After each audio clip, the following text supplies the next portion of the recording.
All right. Well, hi, everyone. Welcome. Nice to see you all.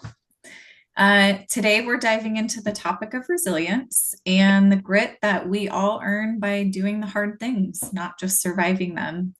I'm Tiffany Friend. I'm an executive coach, and I like to help leaders think bigger, lead smarter, and grow in ways that fuel both the organization and the human behind it. And today I'm joined by a powerhouse panel of coaches. Super excited to bring this topic to you. Each of them bring a depth of insight, real world experience, and their own hard earned wisdom to this conversation. And I'd love to kick things off with just a quick introduction. So if everybody can just say who they are and maybe a word or a thought that captures how you personally approach resilience. So Husna, we'll start with you. Thank you, Tiffany. That was a very beautiful introduction to resilience. So I'm Husna from Detroit, Michigan. I'm an executive leadership coach. I'm a HR leader. Just recently, became an author as well.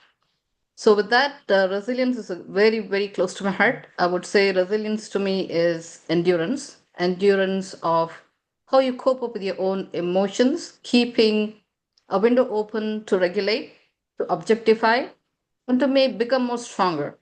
So I simply love resilience because that helps me grow every single day, and that helps me shift my mindset.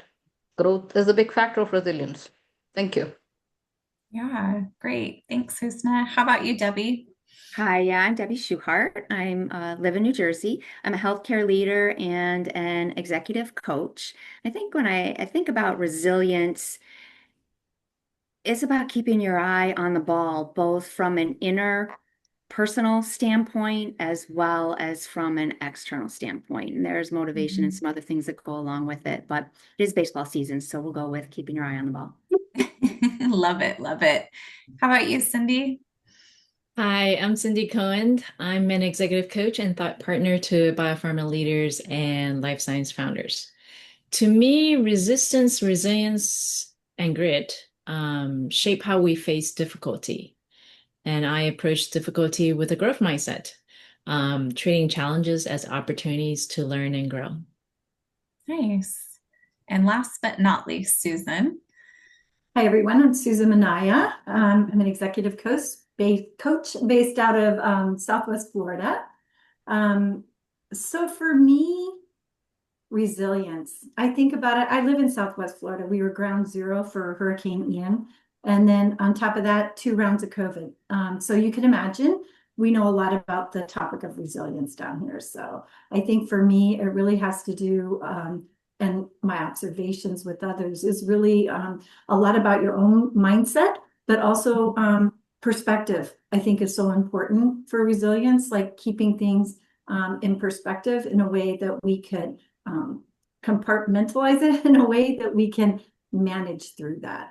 And so growth mindset, I think, is also a really great term that I've heard from like Cindy. Um, and to get there requires perspective. So I guess that's Yeah, how those things. yeah, definitely. So thank you everyone for getting us started. I think I failed to mention I'm out of San Diego, California. So all over the US, you have coach resources, right? So resilience to me, we all face storms, whether it's, personal loss, leadership pressure, or maybe it's just the weight of everyday life, getting through the storms. We know they're going to come. It's just how we respond when they do. And to me, it's not really just about bouncing back. It's about adapting, regaining your footing, growing through the hard stuff, and really learning more about what you're capable through the hard things. So when you do that over and over again, then it builds grit, the kind of strength that sticks. And so for me, this topic isn't just professional, but deeply personal. My family has navigated some really life altering challenges and just moments that have changed everything in the trajectory of people's paths. And those experiences really shaped me as a person personally, but also helped me professionally navigate as an HR and business leader through crisis and conflict and change and all the things that people run into throughout their professional career. So I really think that those storms have done good to grow me personally, and I very much enjoy talking about the topic of resilience. So if you joined us for the burnout session, I kind of see this as uh, a different part. Burnout is the breakdown, resilience is the buffer, and then grit is what keeps us moving forward. That's the way that I like to think about the three topics. And today, really focusing on how to build that buffer, and also just to grow stronger in the process of building it. So I wanted to start where resilience really begins, which is between the challenge and our response to it, the choice, the inner landscape. And so, Debbie, I was wondering what your perspective is on some of the first signs that you notice when somebody's resilience might be wearing thin, and how you might help them rebuild from the inside out. Thanks. So a couple of things. I think when I see people who are sort of suffering under the burden and struggling with that day to day and being able to continue to focus, keep their eye on the ball, focus. There's a couple of things that come up. There's some physical manifestations, difficulty sleeping, maybe changing in eating habits, maybe changing in exercise habits. Things that were important seem to go by the wayside. So from a physical perspective, the sleeping one is a big one, or somebody is sleeping, but they're eternally exhausted. And that the sleep isn't really good sleep, and there's a reason for that, right? There are other things in terms of professional or personal life. If they are sort of stuck in what I would call the merry-go-round of a thought bubble or process, and they are unable to kind of escape from it. And that starts to become burdensome and wears them down. And sometimes it's sheer load of what somebody might bring to the table that they're managing, whether personal, professional, or both. And so when working with people who are experiencing some difficulty there or showing signs of a crack in their resilience, it's really I find it helpful to focus on what's important to them, to take it sort of back to basics, and say what's really important and what motivates you to get out of bed every day, what is important to you when that you spend your time on, and refocus to sort of generate some maybe joy or enthusiasm around those important areas, and then talk about how those other things may be interfering, weighing down, or how we can deal with those other things that maybe are less important than what their core items are. Yeah, I love the fact of helping them to like be excited about those things, really look forward to them, right? Susan, when people feel stuck in that storm, I'm sure they're feeling overwhelmed, reactive, maybe even numb. What's something that you've used to help them re-anchor, re-engage?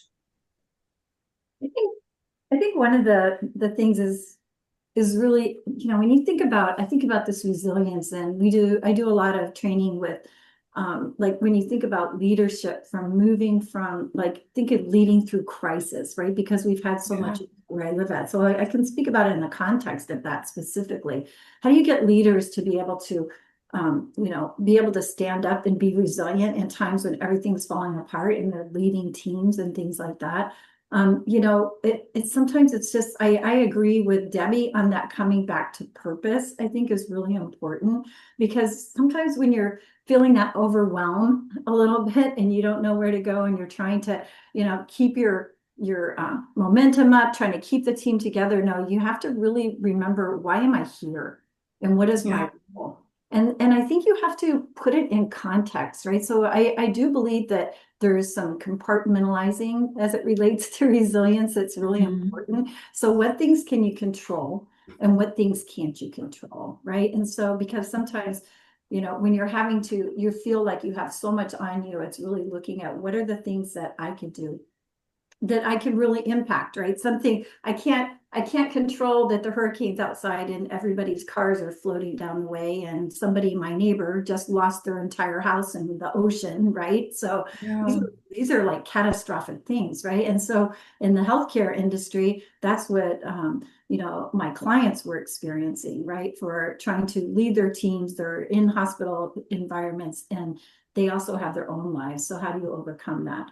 But for me, it's really about not solving as a problem per se, but it's more about connecting with where am I, what is my purpose, and how do I lock into that to be able to kind of keep myself moving? Because I think at some point you have to make a decision. You're either going to feel overwhelmed and just overcome by the circumstance, or you're going to be able to put it in perspective and say, okay, I need to show up, or I need to move forward for this, and I have to do it in a way that that I can manage that. And so I really like to take people back. What can you control? Yeah. Because at the end of the day, that's where we regain our power of what we can do. And then we stop letting everything be our problem or on our shoulders. And we go, this is what I'm going to focus on. And I think it lightens the burden somewhat, but I also think it's, we talk about that, the resiliency. And then I think there's a component about that to grit, which is also about being adaptive. And I think it's really important to look at it like that, because it's not just being resilient will get you status quo, right? Being adaptive will help you go to the next level from that, from where we were. So out of this craziness that we're going through, or this what we're experiencing, we actually learned how to do something in a different way or in a better way. And so it helps us move forward. And whether that's about ourselves or the things around us. And then finally, you have that grit, is that tenacity to just want to keep going because you care. Because I don't think you can have grit if you don't care. Yeah. Yeah, that's powerful. So a lot of emotions come into play, I think, when you're dealing with resilience and hard things, or perhaps it's not something hard. Maybe it's something you're really passionate about and you're trying to find a way to make it work, and you need to have a lot of resilience to make that happen. Cindy, I'm curious about some of the emotions that may come into play, and what's the role of emotional awareness and regulation in facing adversity, in your opinion? I was just thinking, Hushna might have quite a bit to say about emotional intelligence, given that she's recently written a book about it. Maybe Hushna, would you like to chime in? She just passed the ball. Thank you. Thank you, Cindy, for putting me into this. Yeah, definitely. I would love to talk about it. Why not? So when I was writing emotional intelligence, definitely something tapped in a lot of things around it, Emotional intelligence, we talk about emotions, strong, big, bad, good. But it starts from a mother's womb itself, For me, that's what I felt. When a touch happens and a mother feels that, it's really the emotional connect, the energy transfer of what we call. The baby starts feeling it. And then when a father feels it, when the baby feels the kick, the emotional things which happen between that bond, it starts creating there, right? When the baby comes out, the baby is crying like crazy, right? And the moment the doctor brings the baby to the mother, I don't know from where in the world they feel that emotional connect. That's the body touch, the skin touch, the cry touch, whatever we call. That's where the starts building up that piece of emotional intelligence. But we are not talking about emotional intelligence, we're talking about resilience. When I say that, in this particular aspect of resilience, I feel it doesn't really happen in a very, I would say, emotions when they're in negative, that's where the resilience starts building up. And it's not in the absence of pain, but in the presence of pain, right? When I say that, it's all about how you train your muscle, a muscle which exists within you, and they're very raw, organic data of emotions which is stored up. It could be sitting on your shoulders. It could be you're not able to express, you're bottling up those emotions. It could be like you want to be more empathetic. You would be wanting to show up for the people who think they're more important than what you're going through. That is something called chaos. It could be personal, it could be professional, it could be anything, right? So when I say that, it's how you regulate those emotions. It's like a bridge. It's like a bridge which you build up in the form of a strength I would call three strong P's. Those strong P's are nothing but presence, perspective, and purpose. When you have these three P's strong, comes out that then you will be able to bridge the bridge of very strong emotion that could be shown up in the form of power, in the form of endurance, in the form of how you show up, how you direct your emotions, not letting the fear, frustration, or weakness coming out of you. It could be in terms of professional, it could be personal, both. I have seen this a lot in my personal life wherein I lost my mom. And that was the biggest, hardest journey of my life, wherein I think I learned resilience there. People say, oh, we learned resilience in boardroom. No, I learned resilience in a 40-hour flight. 40-hour flight. I can't believe that. I had a 5-year-old kid with me who would wipe off my tears, and I don't want to show that I'm crying, and that builds up resilience in me, and I want to show up as strong as I can be. That little child of me who's 5 year old, who has given a promise to his dad, I'm going to take care of my mom, and that keeps ringing in my heart, saying, Husna, this is the time not to show up. You have to be strong, because this is just the beginning of where you're going to end up to be. And that's the piece wherein I learned to endure. And you know what? Resistance is not about only when it's like in the absence of pain or in the presence of pain. It could happen in the good terms too, in terms of when we're in a very high end growth spurt, wherein we're looking for opportunities for growth, wherein we're looking really like being successful. We're not able to take the success in a very good manner. Even the little appreciation of you, that's where actually resistance can be built up. Resistance wherein we can show up more humbly, wherein we can say, okay, we are just growing, not because it's the success is not only ours, the success is like people help you to be wherever you are in that success, your team, your family, your people whom you work with. So that's all a part of resilience. For me, I would say resilience is not a responsibility or a response to hardship. It could be a response to your own growth, a response in your momentum of what you're going to show up to the world in terms of direction, in terms of movement, in terms of taking a grasp of the moment where you're in, showing being empathetic, being a leader, what you are, because as a leader, it's how you are emotionally aware and how you show up to your team, accepting and acknowledging what exactly the situation is and leading through that situation is again resilience. So Mm. I believe these little aspects of you shows up your strength, show up how you are, and it's a beautiful thing because if you accept that, it's not going to take you anywhere in terms of wrong, but it's going to tell you build up your muscle, build up your strength, and show up what you can. The power of shift from A to B. That's resilience to me. Yeah. Yeah, thank May you, I Thank you. Husna. touch on there for something? Yeah. Line.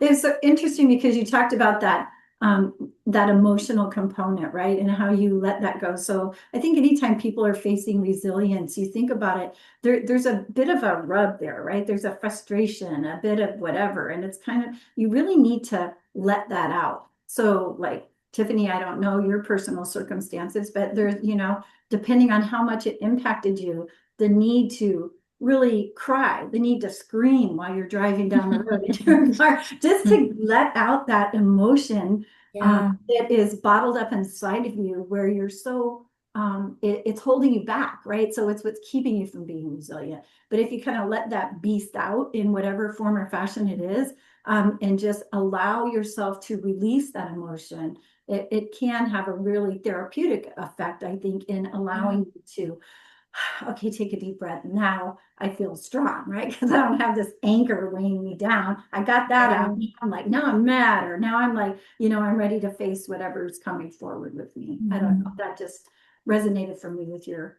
Yeah, it's like naming the feeling. Like be it fear, be it grief, be it like frustration. This could be anything.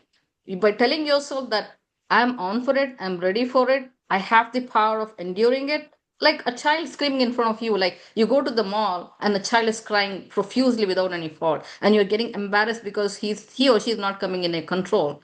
That's resilience again, right? So how we handle that piece of anguish which is coming from the kid and how you show up, that's resilience, that's power, that's change. And that's the thing which you're telling yourself. It's not about fear, it's not about who's looking at me, it's about how can I really bring back my child. Can I give him a hug? Can I scream? Can I yell? It's a choice to make, right? It's the Yeah. power within you which lies in you, how you take care of it. Yeah, something's coming up for me. It's practicing the pause. So as that emotion is coming up, it's pausing and evaluating it to determine what choice do I want to make here? What outcome am I looking for? How am I trying to move forward? Where sometimes it may be, I just need to express this emotion, and other times it may be, I need to reframe this emotion to be able to move forward. So thank you. And thank you, Cindy, for inviting Husna to that response. There was a lot there, and I loved all of it. So switching gears a bit, I'd love to explore the idea of growing through what you go through. It's something that I say a lot, and I wanted to explore what grit looks like in practice. So, not as a buzzword, but as something people earn over time. And Cindy, maybe since you kicked off the other one, you can take this one on. Sure. Grit really is the consistent choice, right? To keep going when the initial excitement fades. For example, staying focused when after a setback, or committing to a small, steady step when progress feels invisible.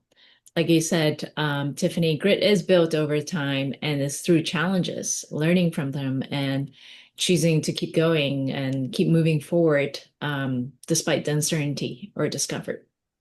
Yeah, thank you. And Husna, I know you'll have an answer for this one.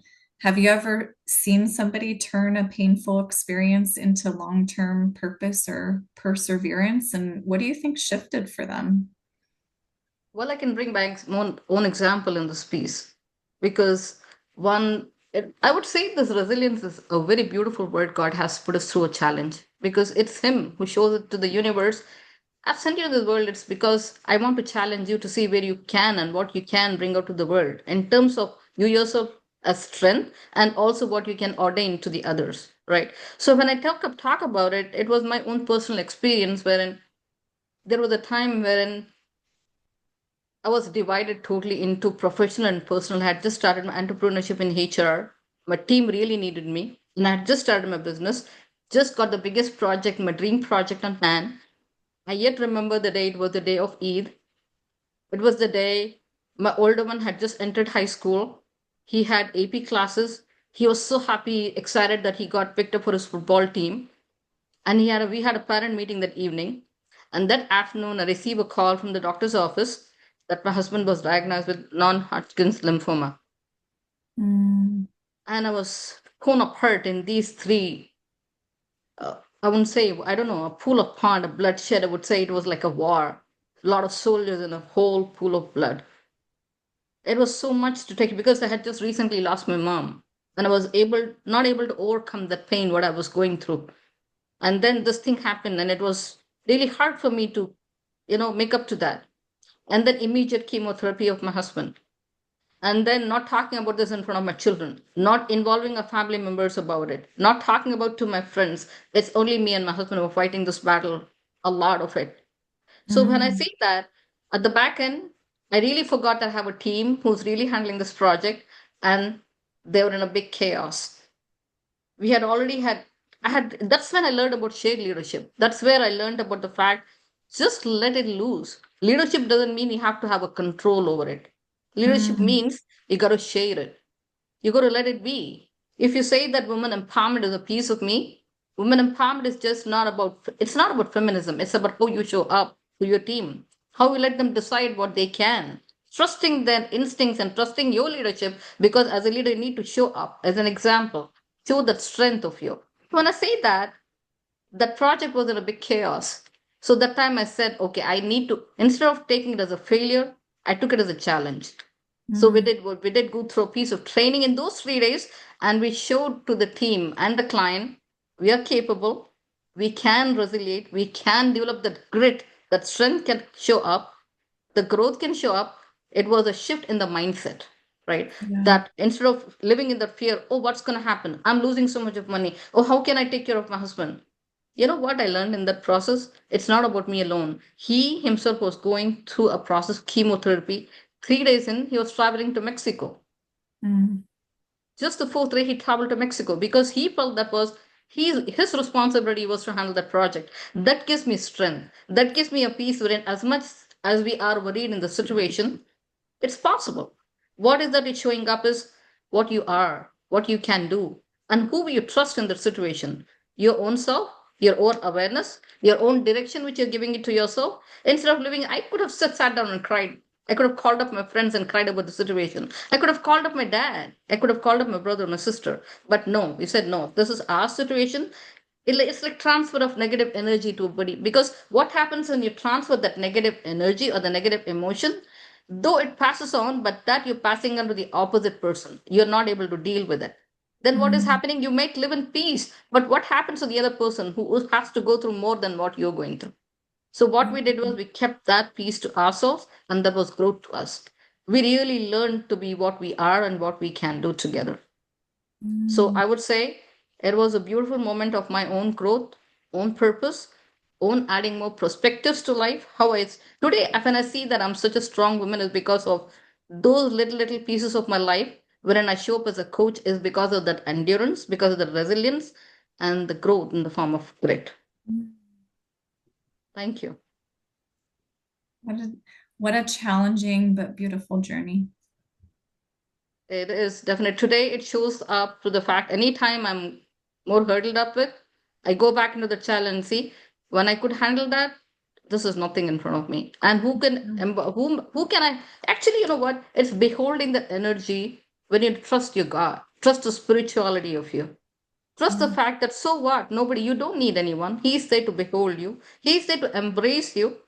That power, that beholding that energy in that, I think is the most strongest thing ever. And that's nothing but mindset. You need to have that growth mindset to yeah. help yourself to endure, to capacitate, and to move forward in the direction of where you want to be, not Yeah. what is holding you, like what Mhm. you can do.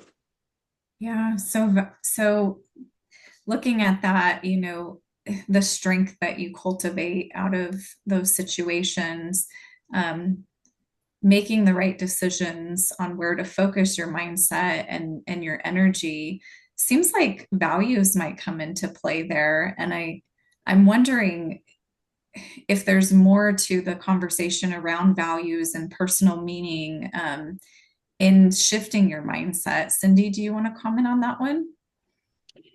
Values give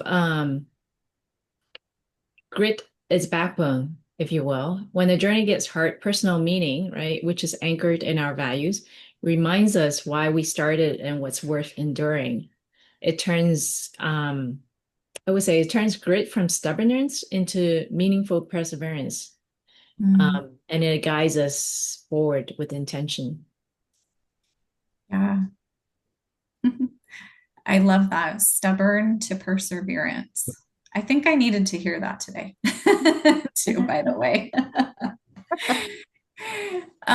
So resilience isn't just mindset, it's practice. There's actual things that we can do to work through resilience and to be resilient.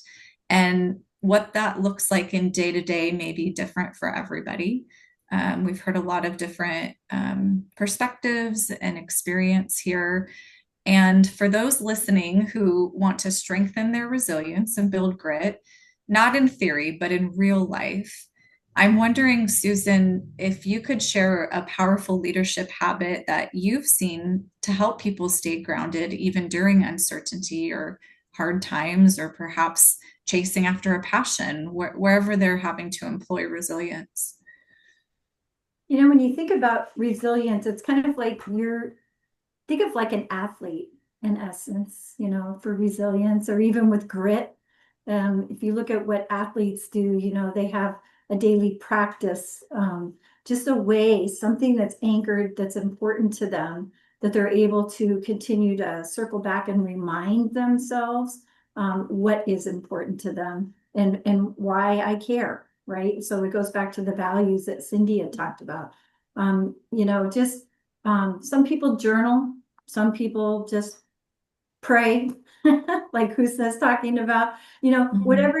whatever your practice is, to really be mindful about why do I care? Why am I here? especially if you're trying to transition to something different or a new way of being. So, some people have resilience, but they're still in a state of wallowing.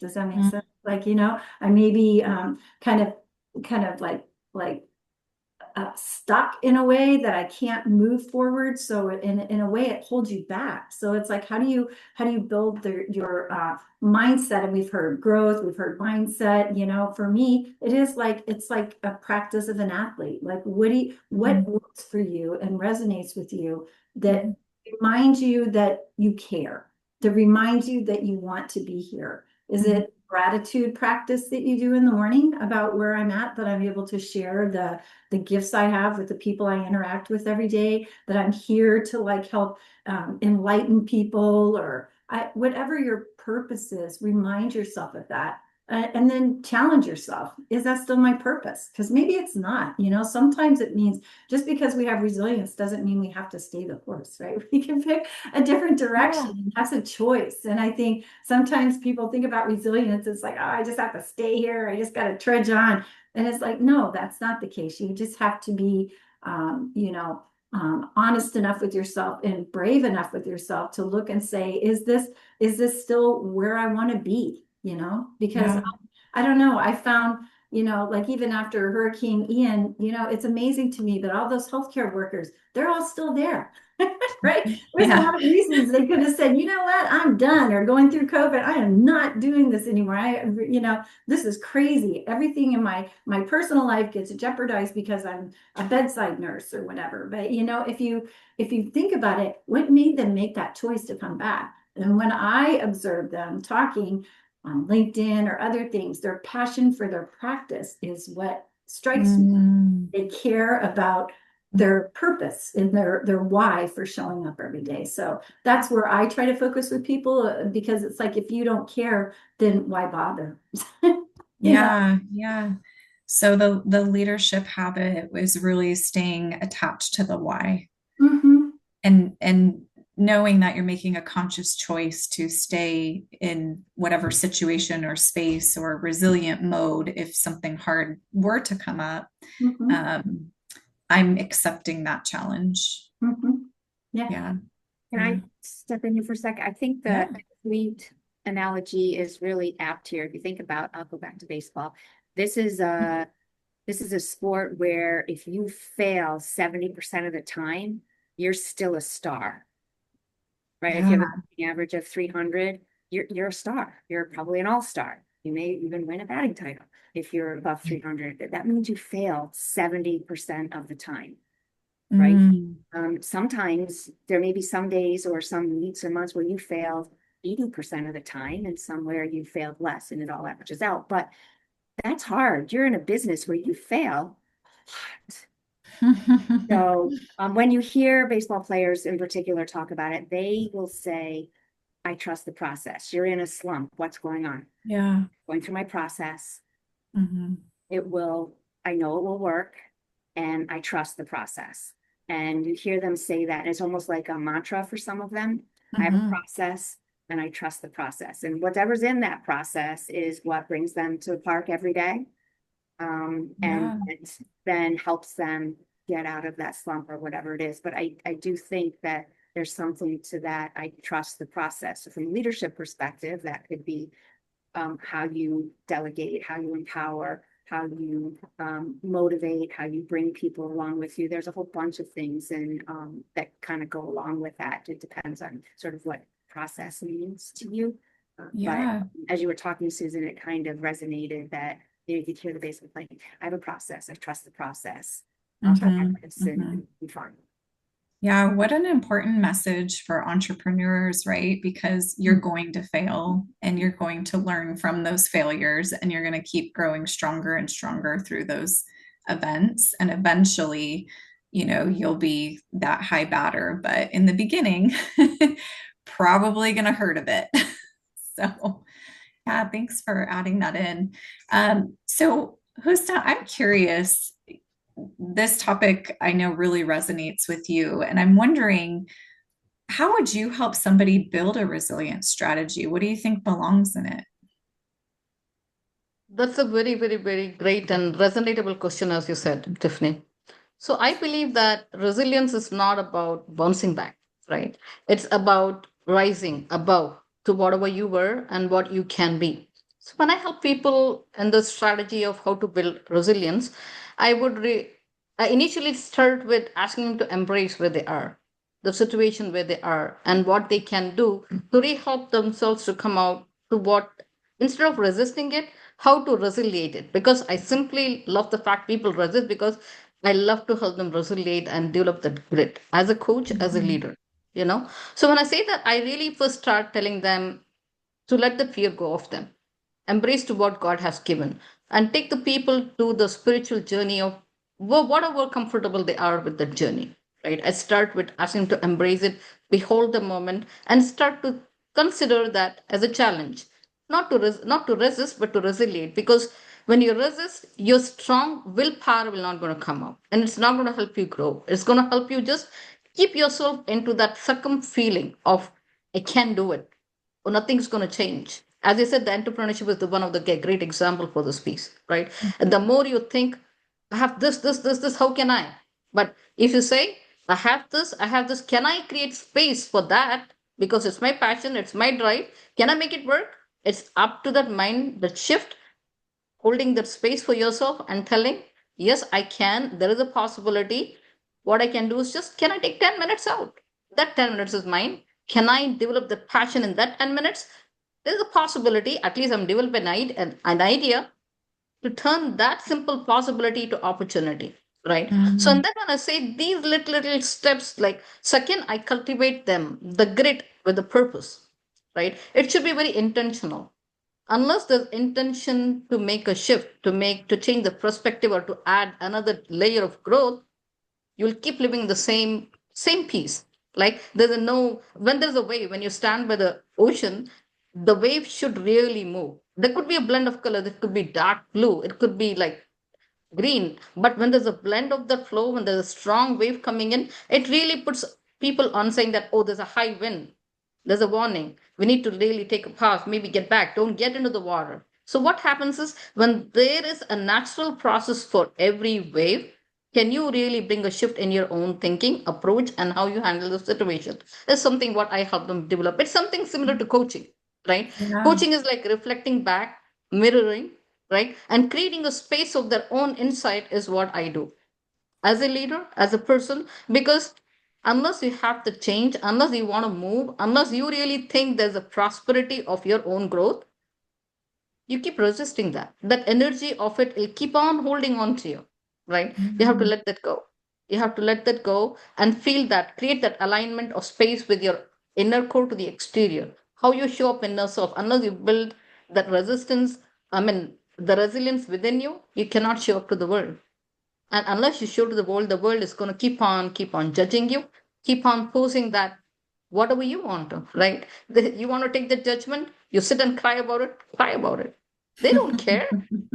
It's about you. Did you take that positive pause, reflect, mirrored, and try to see, oh, this is a change. I want to adapt. I want to make it work. And that's what is happening here. Growth, the grit, the strengths are coming out of you in the bloom of it. Don't take that in an adverse sense. Take it in a positive sense. Everything happens in this world for a good reason. That's a belief, right? If we believe in that, God doesn't give you anything which is not possible to handle by you. If you believe in that, if you hold that strength, definitely there's a lot of things that you can do. Coaching is one of those good pieces. I simply love this piece of coaching because it causes curiosity. It builds up your own self-awareness, emotional intelligence. It helps you reflect back. It helps you break through those insights of you to move from point A to point B.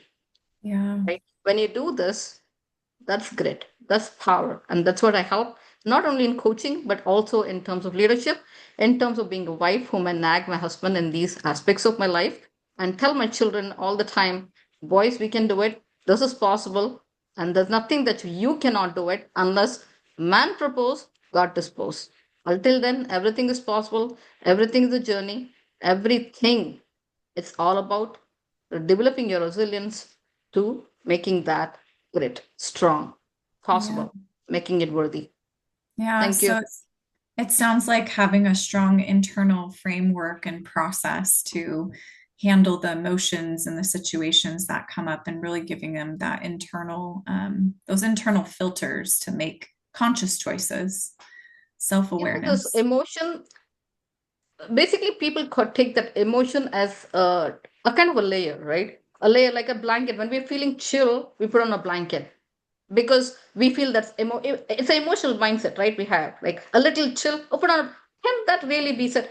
So what if it is a little? Can I handle it? I'm outside in the wind. I want to take a walk. Can I go run back home and get a full of pullover or a jacket for myself? No. But we walk. We take a walk. We finish the walk and come back. If we get feeling cold, maybe we'll wash our hands in the warm water, hot water, drink some whatever makes you feel better. It's about the shift, right? That Yeah. framework as you spoke about. It's about you as a person, what you embraced, what you behold, and what you made out of it. In the midst of there, you want to finish it, you can't run back home just because you're feeling a little chill, right? It's a mindset. It's a shape what you want to take. Yeah. Yeah. Yeah. Well, thank you for adding that. And Debbie, if somebody's lost their positive momentum, what's one small step that they can take today or this week to move forward? Maybe one of our listeners. Back to sort of where we started, which was that grounding in purpose Mm-hmm. and to keep it simple Yeah. and to go back to something that is meaningful and makes you want to get up every day or gives you joy or purpose or so I think it's keeping it simple, finding something that is worthy of the focus, that's values based, likely values based. So it's Yeah. that you can go through. Yeah. Thank you. And thank you for bringing it all the way back to the beginning. That's a nice wrap up of all of our discussions today. I just wanted to thank everybody on this call today, She Leads Collective, for bringing your insights and your heart and your experience to this conversation. I know that it's a big topic for a lot of us that we're really passionate about. And if there's one thing that I hope the listeners would walk away with today, it's that you're not weak for struggling. You're really strong for continuing. Everybody's going through something. And so, resilience and grit, they aren't things that you're just born with. They're muscles you build through the trials and through life, and they're earned, and they can absolutely be rebuilt one step, one choice, possibly one breath at a time, whatever that looks like in your particular circumstance. So if something sparked in you today, I want to encourage you to not let that fade. Reach out, connect with us, take a step forward in your journey if you want additional help. You don't have to navigate it alone. And to connect with any of the coaches that you've heard from today, there will be a QR code on the screen somewhere for you to click on. And I just wanted to thank everybody for being here and for showing up powerfully today. And for anybody who's listening, especially if you're in the middle of a storm, thank you for coming today and sharing some of your time with us. Thanks, everyone. Thank you.